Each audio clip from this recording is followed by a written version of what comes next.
Hello guys, welcome back to my YouTube channel. আমি শ্রাবণী, আশা করছি তোমরা সবাই খুব ভালো আছো। আমিও খুব ভালো আছি। আজ আমি চলে এসেছি আমাদের গায়ের হরিনামের একটা ব্লগ ভিডিও নিয়ে।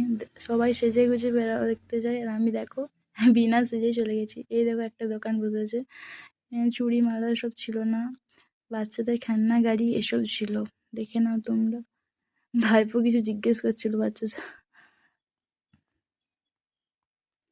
তারপর এখানে দেখছি মেলাতে সবাই বসে কীর্তন শুনছে।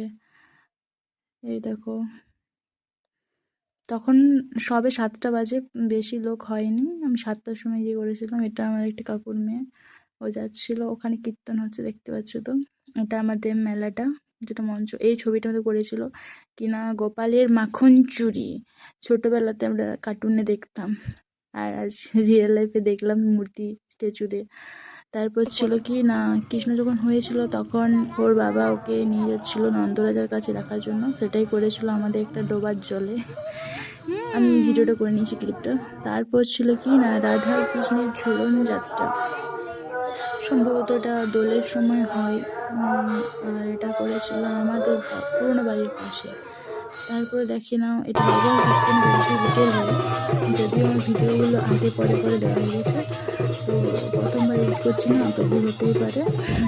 যদি কিছু ভুল হয় তো কিছু মনে করো না। যাই হোক, নগর কীর্তনে কিন্তু বেশ লোকজন ছিল, আর মেয়েরা সবাই শাড়ি পরেছিল, চুড়িদারও পরেছিল।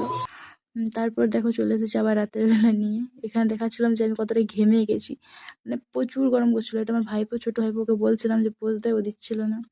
তারপর এখানে কীর্তন হচ্ছিল। এই দেখো, একটা বয়স্ক মানুষ বেরোচ্ছে। এই দেখো এখানে খোল নিয়ে যে বাজায় আর কি। তো কীর্তন হচ্ছিল, আর প্রচুর লোক ছিল। আমি এখানে বসেছিলাম।